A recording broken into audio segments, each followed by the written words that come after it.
Good evening and how are you. हमने अभी तक किया था illustration number 80 class 12th accountancy chapter number 3 accounting ratios. Illustration number 80 तक कर लिया था, इन्वेंट्री टर्नओवर रेशियो कर रहे हैं हम, और अब हम करेंगे इसमें इलस्ट्रेशन नंबर 81।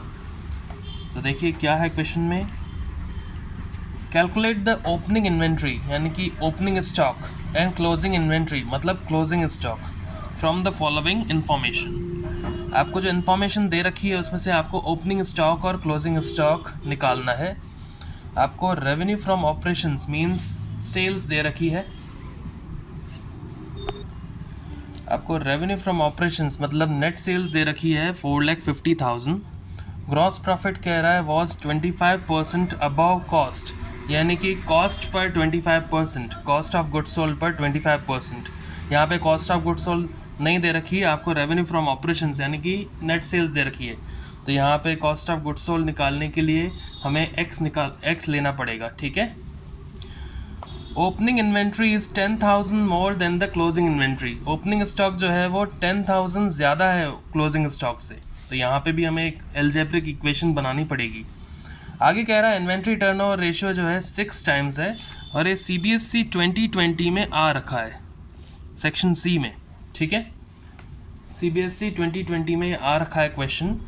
तो वापस पढ़ते हैं एक बार। कह रहा है calculate the value of inventory, opening inventory and closing inventory, यानी कि ओपनिंग स्टॉक और क्लोजिंग स्टॉक की वैल्यू निकालनी है।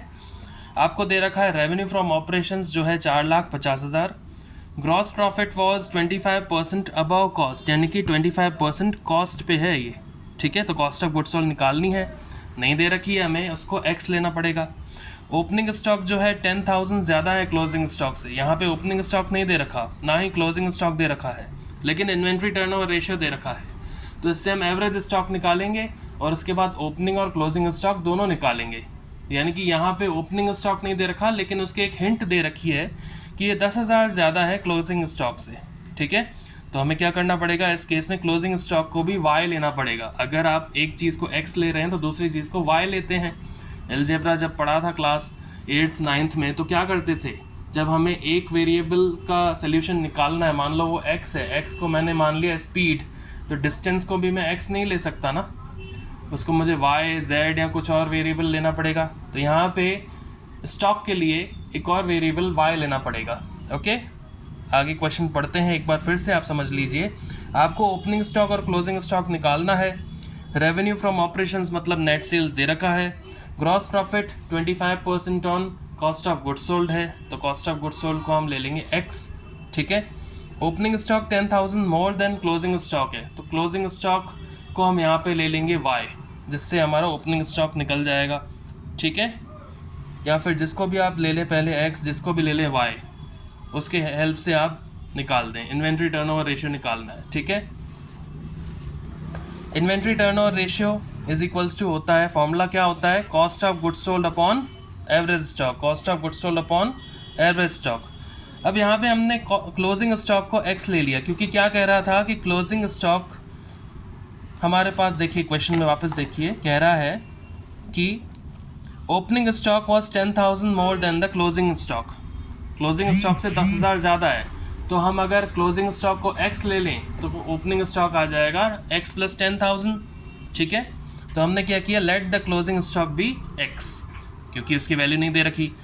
तो इक्वेशन के अकॉर्डिंग क्या होगा, ओपनिंग स्टॉक जो है क्लोजिंग स्टॉक से 10,000 ज़्यादा है, तो opening stock equals to x + 10,000, ठीक है। यहाँ तक कोई प्रॉब्लम। अब आगे क्वेश्चन में क्या कह रहा है, ग्रॉस प्रॉफिट जो है वो 25% ऑफ कॉस्ट है। ये कॉस्ट कौन सी होती है, कॉस्ट ऑफ गुड्स सोल्ड होती है। अब अगर आपने स्टॉक को x ले लिया तो आप कॉस्ट को x नहीं ले सकते, उसको कोई और वेरिएबल देना पड़ेगा। इसीलिए हमने क्या किया, कॉस्ट ऑफ गुड्स सोल्ड को ले लिया y। सो हमने क्या लिखा, let the cost of goods sold be y। तो ग्रॉस प्रॉफिट क्या था, 25% ऑफ कॉस्ट, यानी कि ग्रॉस प्रॉफिट क्या आ जाएगा, 25% ऑफ y। अब ये 25% of y equals to y/4 कैसे आया, देखिए 25% क्या होगा, 25/100 इंटू y। ये 25 के टेबल पे 1 टाइम और ये 4 टाइम, तो 1/4 इंटू y, y/4 हो जाएगा, क्योंकि 1 इंटू y क्या होगा, y होगा, y/4 आ गया आपका ग्रॉस प्रॉफिट, ठीक है।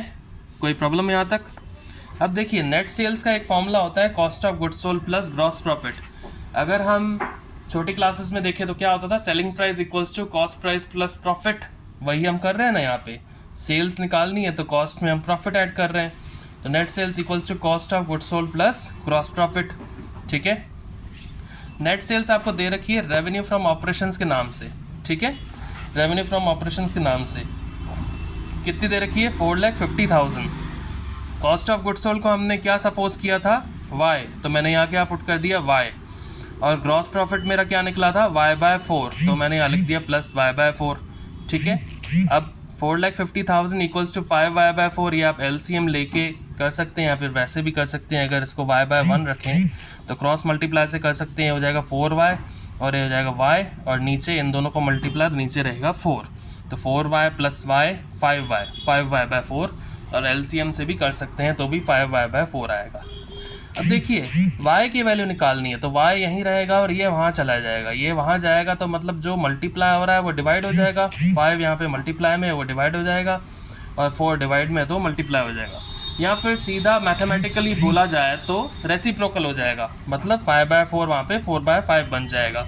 ठीक है, कोई प्रॉब्लम, सीधा रेसिप्रोकल हो जाएगा। तो 4,50,000 इंटू 4/5, अब 5 के टेबल में 45 आता है 9 टाइम्स, तो ये हो जाएगा 90,000। 9 इंटू 4 36, 3,60,000 आपकी वैल्यू आ गई y की। y किसको सपोज किया था, कॉस्ट ऑफ गुड्स सोल्ड को सपोज किया था, तो कॉस्ट ऑफ गुड्स सोल्ड की वैल्यू आ गई 3,60,000। Any doubt? और हमें क्वेश्चन में क्या चाहिए, कॉस्ट ऑफ गुड्स सोल्ड ही चाहिए। इन्वेंट्री टर्नओवर रेशियो निकालने के लिए कॉस्ट ऑफ गुड्स सोल्ड चाहिए। कॉस्ट ऑफ गुड्स सोल्ड आ गई 3,80,000। अब हम एवरेज स्टॉक की हेल्प से ओपनिंग स्टॉक और क्लोजिंग स्टॉक निकाल देंगे। ठीक है, अब देखिए इन्वेंट्री टर्नओवर रेशियो दे रखा है, सॉरी आपको ओपनिंग स्टॉक और क्लोजिंग स्टॉक निकालने। इन्वेंट्री टर्नओवर रेशियो दे रखा है कितना, 6। कॉस्ट ऑफ गुड्स सोल्ड कितनी आई, 3,60,000 अपॉन एवरेज स्टॉक। फॉर्मूला क्या होता है इन्वेंट्री टर्नओवर रेशियो का, inventory turnover ratio equals to cost of goods sold upon average stock. तो इन्वेंट्री टर्नओवर रेशियो दे रखा है 6, कॉस्ट ऑफ गुड्स सोल्ड आपने निकाली 3,60,000 upon average stock. Cross multiply करेंगे तो ये हो जाएगा 3,60,000 अपॉन 6, एवरेज स्टॉक आ जाएगा 60,000 रुपीज़। ओके, एवरेज स्टॉक कितना आएगा, 60,000 रुपीज़। लेकिन एवरेज स्टॉक का फॉर्मूला क्या होता है, opening stock plus closing stock upon 2, तो opening stock plus closing stock upon 2 equals to 60,000। अब ओपनिंग स्टॉक आपने लिया था, सॉरी क्लोजिंग स्टॉक क्या लिया था, x। यहाँ देखिए आपने क्लोजिंग स्टॉक को क्या सपोज किया था, x, तो ओपनिंग स्टॉक क्या आया था, x प्लस 10,000। क्लोजिंग स्टॉक को सपोज किया था x, तो ओपनिंग स्टॉक आ गया x प्लस 10,000। तो इनकी वैल्यूज़ यहाँ पुट कर देंगे। ओपनिंग स्टॉक की जगह x प्लस 10,000 और क्लोजिंग स्टॉक की जगह x इक्वल्स टू 2, वहाँ मल्टीप्लाई हो जाएगा 2 इंटू 60,000, 1,20,000 हो जाएगा। ठीक है, x प्लस x हो जाएगा 2x, और 10,000 यहाँ प्लस का है तो वहाँ जाके माइनस का हो जाएगा, तो 2x इक्वल्स टू 1,20,000। ये प्लस का 10,000 यहाँ से वहाँ जाएगा, माइनस का हो जाएगा, तो माइनस का 10,000। 2x हो गया 1,10,000। ठीक है, 2x की वैल्यू आ गई 1,10,000, तो x की वैल्यू आ गई 55,000, क्योंकि x क्या आएगा 1,10,000 अपॉन 2, तो x की वैल्यू आ गई 55,000। x किसको सपोज किया था, क्लोजिंग स्टॉक को, तो क्लोजिंग स्टॉक आ गया 55,000, वही हमें निकालना था। और अब ओपनिंग स्टॉक निकालेंगे। ओपनिंग स्टॉक क्या था, x प्लस 10,000, x की वैल्यू है 55,000, यहाँ पुट कर दी प्लस 10,000, तो ओपनिंग स्टॉक आ गया 55,000 प्लस 10,000 65,000। कोई डाउट, एक बार फिर से देख लीजिए।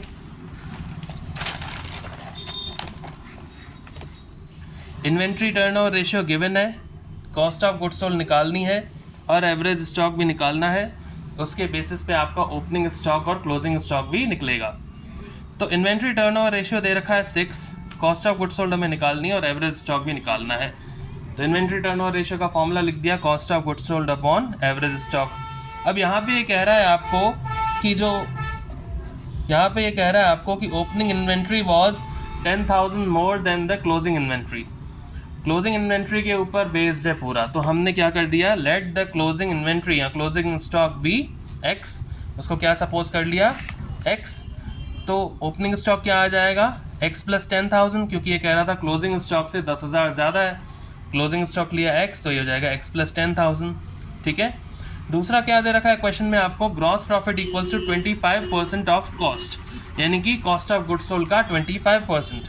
तो हम यहाँ पे एक और वेरिएबल ले लेंगे कॉस्ट ऑफ गुड्स सोल्ड के लिए, जो मैंने ले लिया y। हमने x तो ले लिया स्टॉक के लिए, तो कॉस्ट ऑफ गुड्स सोल्ड के लिए एक और लेना पड़ेगा, जो हो गया y। तो let the cost of goods sold be y। Gross profit क्या है, 25% ऑफ कॉस्ट, यानी कि 25% ऑफ y, तो हो जाएगा y/4। ऐसे मैंने कैलकुलेट करके दिखाया था आपको। अब देखिए आपको रेवेन्यू फ्रॉम ऑपरेशंस दे रखा है, मतलब नेट सेल्स दे रखा है। तो नेट सेल्स क्या होता है, नेट सेल्स होता है cost of goods sold plus gross profit. Net sales क्या होता है, cost of goods sold plus gross profit. Net sales दे रखा है 4,50,000, कॉस्ट ऑफ गुड्स सोल्ड को आपने सपोज कर लिया था y, और ग्रॉस प्रॉफिट आ गया आपका y/4। कैलकुलेशन करेंगे तो y की वैल्यू आ जाएगी 3,60,000, y की वैल्यू आई 3,60,000। y किसको सपोज किया था, कॉस्ट ऑफ गुड्स सोल्ड को, तो कॉस्ट ऑफ गुड्स सोल्ड आ गई 3,60,000। Okay, any doubt? अब देखिए आपको inventory turnover ratio, inventory turnover ratio तो दे रखा है जो है 6 टाइम्स, तो उसके फॉर्मूला में हम वैल्यूज पुट कर देंगे, जो होता है inventory turnover ratio equals to cost of goods sold upon average stock. Inventory turnover ratio दे रखा है 6, कॉस्ट ऑफ गुड्स सोल्ड आपने कैलकुलेट की 3,60,000 अपॉन एवरेज स्टॉक, तो इससे एवरेज स्टॉक आपका कैलकुलेशन करने के बाद आ जाएगा 60,000 रुपीज़। ठीक है, लेकिन एवरेज स्टॉक का फॉर्मूला क्या होता है, opening stock plus closing stock upon 2। तो एवरेज स्टॉक की जगह हम इसका फॉर्मूला पुट कर देंगे, opening stock plus closing stock upon 2 equals to 60,000। ये क्रॉस मल्टीप्लाई होगा, 2 वहाँ मल्टीप्लाई हो जाएगा, तो ये हो जाएगा 2 इंटू 60,000 1,20,000। और ओपनिंग स्टॉक आपने निकाल दिया था x प्लस 10,000, क्लोजिंग स्टॉक आपने सपोज कर लिया था x, तो x प्लस x हो जाएगा 2x, और ये 10,000 का जो है प्लस वाला है वहाँ जाके माइनस का बन जाएगा, तो 2x equals to 1,20,000 minus 10,000, 2x आ जाएगा 1,10,000 रुपीज़। तो x की वैल्यू क्या आ जाएगी, 1,10,000 की हाफ, क्योंकि ये 2 से डिवाइड हो जाएगा, तो x की वैल्यू आ जाएगी 55,000। क्लोजिंग स्टॉक आ गया आपका 55,000, तो ओपनिंग स्टॉक क्या था, x प्लस 10,000, राइट, ये रहा x प्लस 10,000, तो x की वैल्यू आई 55,000, x की जगह रखा 55,000 प्लस 10,000, ओपनिंग स्टॉक आ गया 65,000। ठीक है, कोई प्रॉब्लम? आगे देखिए इलस्ट्रेशन नंबर 83। इलस्ट्रेशन नंबर 83 में क्या कह रहा है, cost of revenue from operations दे रखा है 1 लाख रुपए, क्रेडिट रेवेन्यू फ्रॉम ऑपरेशंस दे रखा है 3 lakh, sorry, cost of cash revenue from operations, sorry this is cash revenue from operations, यानी कि कैश सेल्स दे रखी है 1 लाख, और क्रेडिट रेवेन्यू फ्रॉम ऑपरेशंस यानी कि क्रेडिट सेल्स दे रखी है 3 lakh. Cash sales 1 lakh, credit sales 3 lakh, इससे आपकी टोटल सेल्स आ जाएंगी। ग्रॉस प्रॉफिट कह रहा है 30% ऑन रेवेन्यू फ्रॉम ऑपरेशंस, यानी कि आप कैश रेवेन्यू फ्रॉम ऑपरेशंस और क्रेडिट रेवेन्यू फ्रॉम ऑपरेशंस को ऐड कर देंगे, तो आपका टोटल रेवेन्यू फ्रॉम ऑपरेशंस या फिर रेवेन्यू फ्रॉम ऑपरेशंस आ जाएगा। उसका 30% निकालेंगे तो वो ग्रॉस प्रॉफिट हो जाएगा। अब ग्रॉस प्रॉफिट को आप रेवेन्यू फ्रॉम ऑपरेशंस के टोटल में से माइनस कर देंगे तो कॉस्ट ऑफ गुड्स सोल्ड आ जाएगा। इन्वेंट्री टर्नओवर रेशियो दे रखा है 2 टाइम्स, इन्वेंट्री टर्नओवर रेशियो दे रखा है 2 टाइम्स। आपको कुछ केसेस दे रखे हैं, केस 1 दे रखा है opening inventory is 1/3 at the of the, ये एट द नहीं ऑफ द है, opening inventory is 1/3 of the inventory at the end, यानी कि ओपनिंग स्टॉक जो है क्लोजिंग स्टॉक का 1/3 है। दूसरा केस दे रखा है closing inventory is 25% less than the inventory in the beginning, यानी कि क्लोजिंग स्टॉक जो है 25% कम है ओपनिंग स्टॉक से, और कह रहा है opening inventory 75% of closing inventory, यानी कि ओपनिंग स्टॉक जो है 75% है क्लोजिंग स्टॉक का, और क्लोजिंग स्टॉक जो है closing inventory is 30% of revenue from operations, यानी कि क्लोजिंग स्टॉक जो है रेवेन्यू फ्रॉम ऑपरेशंस यानी कि सेल्स का 30% है। हम वापस से इसको पढ़ते हैं, कैश सेल्स दे रखी हैं, क्रेडिट सेल्स दे रखी हैं, जीपी दे रखा है, इन्वेंट्री टर्नओवर रेशियो भी दे रखा है। आपको इन केसेस के बेसिस पे क्वेश्चन सॉल्व करना है, ठीक है, क्लोजिंग स्टॉक और ओपनिंग स्टॉक निकालना है, ठीक है। तो देखिए illustration number 83, inventory turnover ratio दे रखा है, उसका फॉर्मूला होता है cost of goods sold upon average stock. ठीक है, अब यहाँ पे आपको टोटल सेल्स निकालनी है या फिर नेट सेल्स निकालनी है। टोटल सेल्स के लिए आपको कैश सेल्स और क्रेडिट सेल्स दोनों दे रखे हैं, क्रेडिट रेवेन्यू फ्रॉम ऑपरेशंस और कैश रेवेन्यू फ्रॉम ऑपरेशंस, ये दोनों दे रखे हैं। इन दोनों को ऐड करेंगे तो टोटल रेवेन्यू फ्रॉम ऑपरेशंस आ जाएगा। तो टोटल सेल्स आ जाएगी cash sales plus credit sales, यही होता है। टोटल सेल्स निकालनी है, कैश सेल्स है 1 लाख और क्रेडिट सेल्स है 3 लाख, तो टोटल सेल्स आ जाएगी 1 लाख प्लस 3 लाख 4 लाख रुपीज़। अब नेट सेल्स निकालेंगे, नेट सेल्स क्या होता है, total sales minus sales return, लेकिन यहाँ पे सेल्स रिटर्न नहीं है तो नेट सेल्स टोटल सेल्स के इक्वली आ जाएगी, क्योंकि माइनस करने के लिए कुछ है ही नहीं सेल्स रिटर्न की वैल्यू। तो नेट सेल्स हो जाएगी टोटल सेल्स के इक्वल, जो हो गई 4 लाख रुपीज़। ओके, यहाँ पे आपकी नेट सेल्स भी आ गई। अब कॉस्ट ऑफ गुड्स सोल्ड निकालना है, उसका फॉर्मूला क्या होता है, net sales minus gross profit. क्या होता है, net sales minus gross profit. Cost of goods sold निकालना है, नेट सेल्स दे रखा है 4 लाख और ग्रॉस प्रॉफिट दे रखा है 30% of 4 lakh, 30% of revenue from operations, ऐसा दे रखा है क्वेश्चन में ग्रॉस प्रॉफिट के लिए। तो 30% ऑफ 4 लाख हो जाएगा, क्योंकि 4 लाख क्या है आपकी रेवेन्यू फ्रॉम ऑपरेशंस ही है, यानी कि नेट सेल्स है। तो कॉस्ट ऑफ गुड्स सोल्ड आ जाएगी 4 लाख माइनस 30% ऑफ 4 लाख होता है 1,20,000 रुपीज़। तो 4 lakh minus 1,20,000, cost of goods sold आ गया आपका 2,80,000। अब कॉस्ट ऑफ गुड्स सोल्ड आ गया, इन्वेंट्री टर्नओवर रेशियो दे रखा है, तो एवरेज स्टॉक की वैल्यू निकल जाएगी इससे। इन्वेंट्री टर्नओवर रेशियो दे रखा है 2 टाइम्स, यानी कि 2। कॉस्ट ऑफ गुड्स सोल्ड हमने अभी कैलकुलेट किया 2,80,000 अपॉन एवरेज स्टॉक, तो एवरेज स्टॉक आ जाएगा 2,80,000 अपॉन 2, यानी कि एवरेज स्टॉक आ जाएगा 28 डिवाइडेड बाई 2 14, यानी कि 1,40,000। अब एवरेज स्टॉक आ गया। अब हम ओपनिंग स्टॉक और क्लोजिंग स्टॉक निकाल सकते हैं। केस 1 देखते हैं। केस 1 कह रहा है if opening inventory is 1/3 of the closing inventory. क्या कह रहा है, ओपनिंग स्टॉक जो है 1/3 है क्लोजिंग स्टॉक का।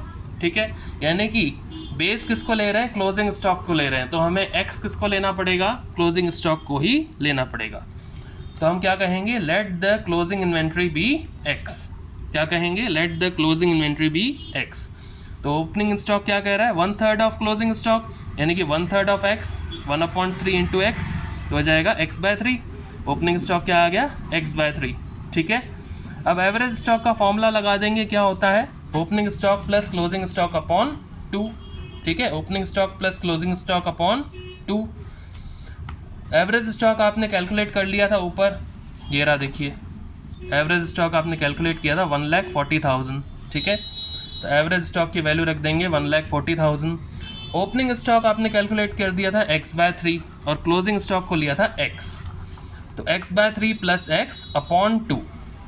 ये 2 यहाँ जाके मल्टीप्लाई हो जाएगा। ठीक है, ये 2 यहाँ जाके मल्टीप्लाई हो जाएगा और ये यहाँ पे 1 माना जाएगा, तो 3 और 1 का एलसीएम लेंगे, फिर इसको ऐड ऑन कर देंगे।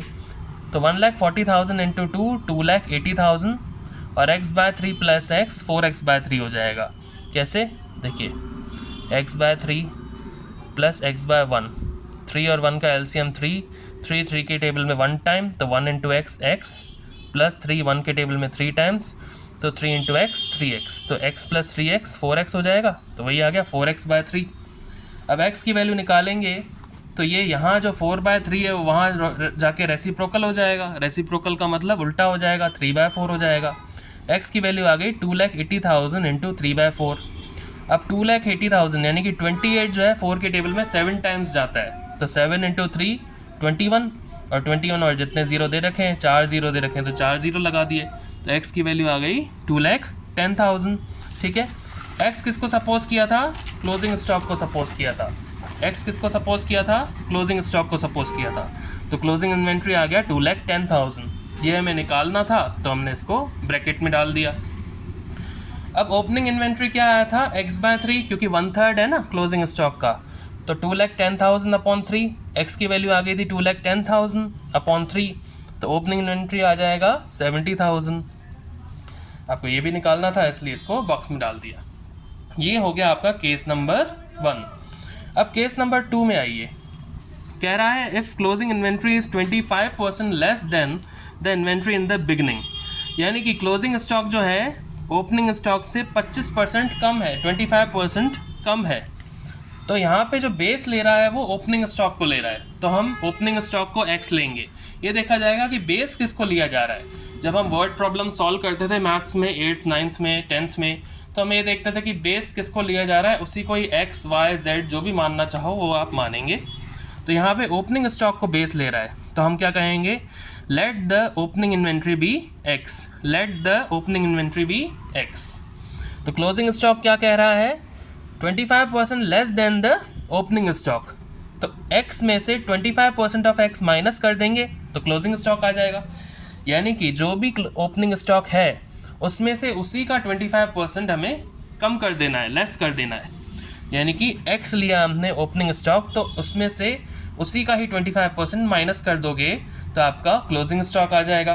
तो closing inventory equals to x minus 25% of x। ठीक है, कोई प्रॉब्लम? अब देखिए क्लोजिंग इन्वेंट्री क्या आ जाए, x माइनस परसेंटेज हटेगा तो 25/100 हो जाएगा, तो 25/100 x हो जाएगा। अब यहाँ पे अगर हम LCM लें तो इसका LCM आ जाएगा 100, तो ये हो जाएगा 100x minus 25x, 100 minus 25 75, 75x/100। इसको और हम सॉल्व करेंगे 25 की टेबल में सॉल्व हो जाएगा, तो सिंपलेस्ट फॉर्म जो आएगा क्लोजिंग इन्वेंट्री का वो आ जाएगा 3x/4। यानी कि क्लोजिंग इन्वेंट्री की वैल्यू आ गई 3x/4। कोई प्रॉब्लम? आगे बढ़ते हैं। देखिए एवरेज स्टॉक का फॉर्मूला लगा देंगे फिर से। एवरेज स्टॉक का फॉर्मूला होता है opening stock plus closing stock upon 2। Average stock हमारा आया था 1,40,000। ओपनिंग स्टॉक आपने सपोज कर लिया था x, तो क्लोजिंग स्टॉक की वैल्यू आ गई थी 3x/4 अपॉन 2 तो है ही। अब ये 2 यहाँ जो है ना डिवाइड में है, वहाँ जाके मल्टीप्लाई हो जाएगा, तो 14 2 ज़ा 28, और जितने ज़ीरो यहाँ दे रखे हैं उतने ज़ीरो लगा दिए, तो 1,40,000 इंटू 2 2,80,000। और x प्लस 3x/4 क्या आ जाएगा, 7x/4। एक बार आप इसको सॉल्व करिएगा, मैं नहीं करके बताऊँगा क्योंकि मैंने 3-4 बार बता दिया है, ये अलजेब्रा है, मैथमेटिक्स में हमने पहले भी काफ़ी बार किया है। तो ये 7x/4 हो जाएगा। x की वैल्यू निकालनी है, x यहीं रहेगा, तो 7x/4 वहाँ जाकर 4/7 हो जाएगा, 7/4 वहाँ जाकर 4/7 हो जाएगा। तो x की वैल्यू आ गई 2,80,000 इंटू 4/7। अब ये हो जाएगा 4 टाइम्स, यानी कि 40,000 इंटू 4, x की वैल्यू आ गई 1,60,000। अब x किसको सपोज किया था, ओपनिंग स्टॉक को, तो ओपनिंग इन्वेंट्री आ गया आपका 1,60,000। ठीक है, और क्लोजिंग इन्वेंट्री क्या था 3/4x, ठीक है, या फिर 3x/4। तो 3/4 इंटू 1,60,000, क्योंकि 3/4x था, ठीक है, तो 3/4 इंटू x की वैल्यू पुट कर दी 1,60,000 हमने यहाँ से, तो 4 टाइम्स 16, तो 40,000 ये हो जाएगा, 40,000 इंटू 3 1,20,000 आ जाएगा क्लोजिंग इन्वेंट्री। Any doubt? आगे बढ़ते हैं। Case number 3, if opening inventory is 75% of closing inventory.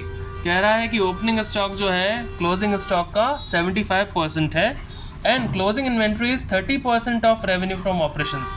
और क्लोजिंग स्टॉक जो है 30% है रेवेन्यू फ्रॉम ऑपरेशंस, यानी कि नेट सेल्स का। तो नेट सेल्स तो आपको दे ही रखी है ना, 4 लाख रुपीज़ आपने कैलकुलेट कर दी थी, cash sales plus credit sales करके नेट सेल्स आपने कैलकुलेट की थी 4 lakh rupees.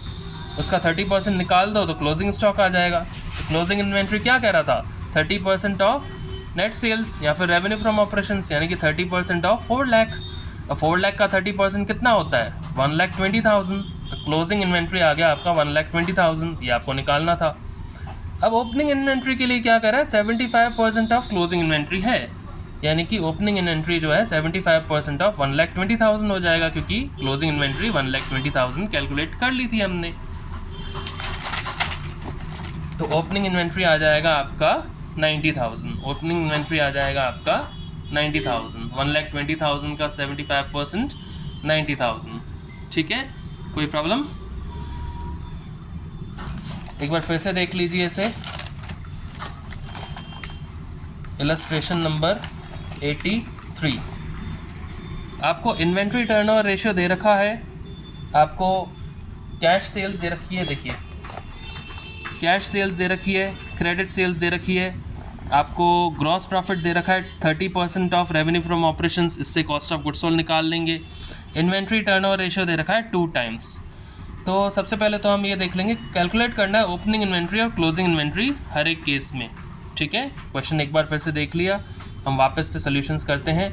Inventory turnover ratio का फॉर्मूला मैंने लिख दिया, cost of goods sold upon average stock, लेकिन कॉस्ट ऑफ गुड्स सोल्ड है नहीं, लेकिन कैश सेल्स और क्रेडिट सेल्स दे रखी है, तो उससे टोटल सेल्स निकल जाएगी। तो टोटल सेल्स क्या होती है, cash sales plus credit sales.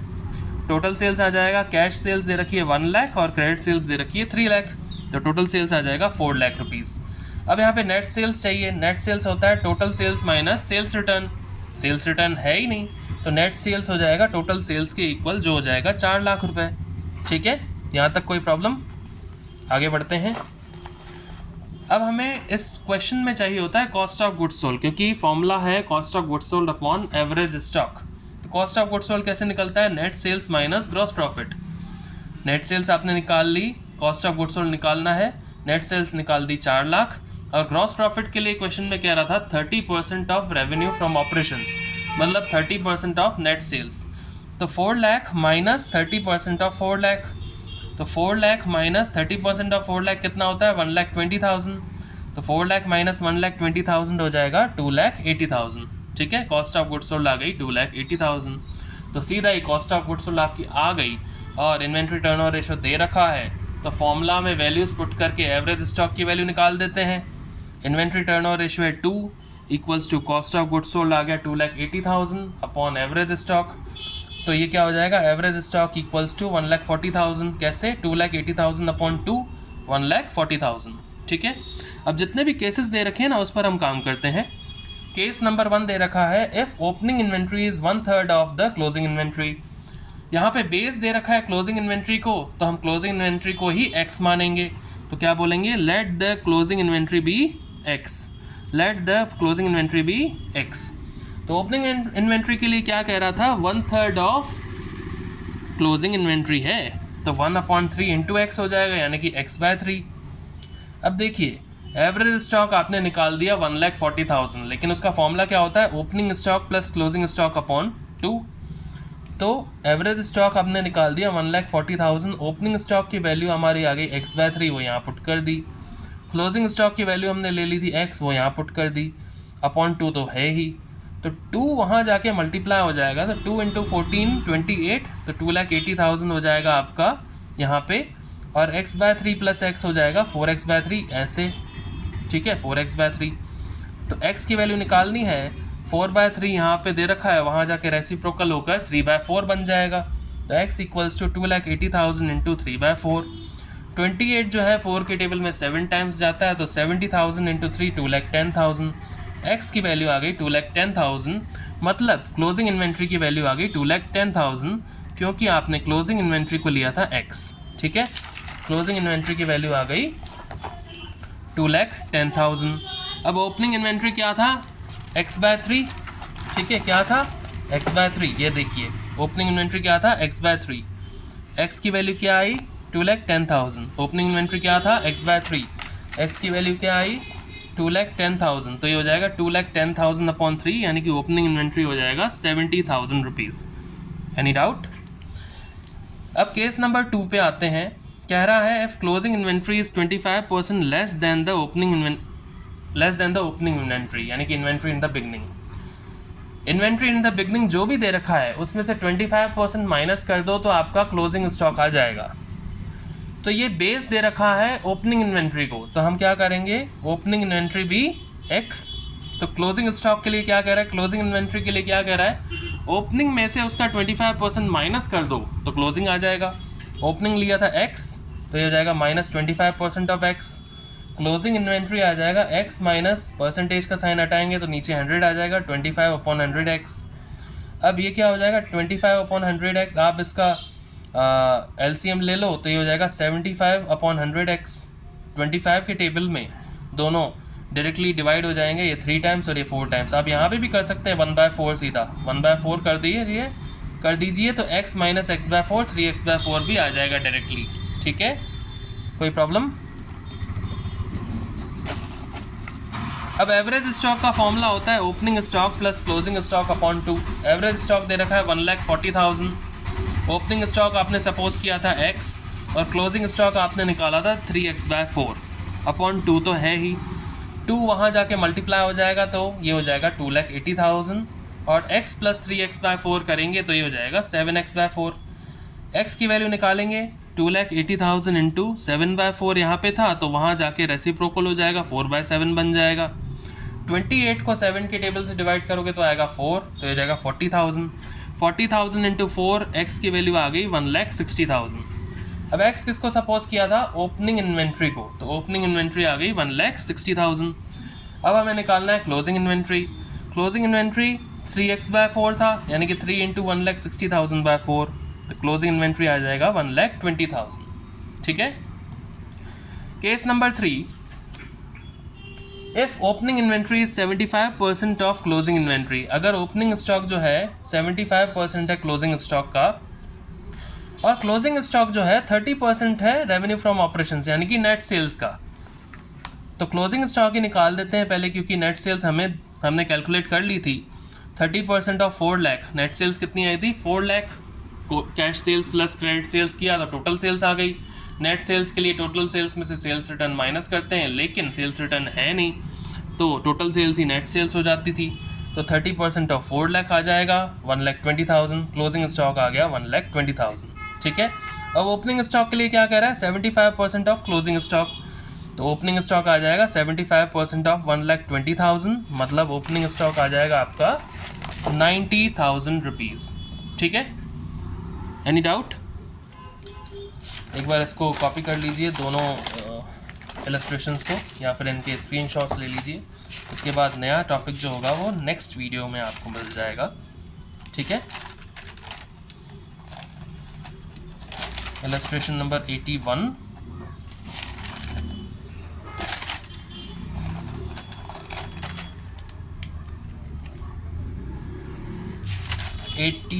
और ये रहा 81 ले लीजिए,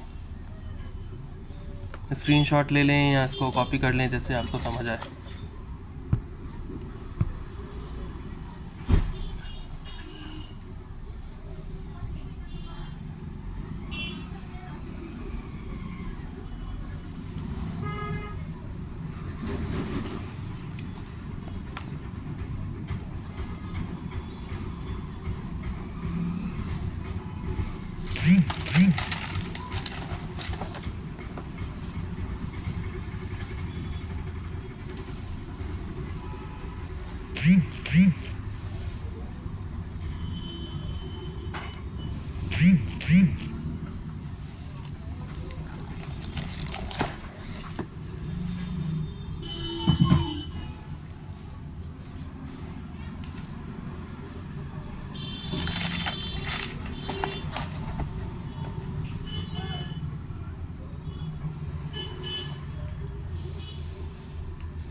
आप इसको पॉज करके भी लिख सकते हैं इफ़ यू वांट।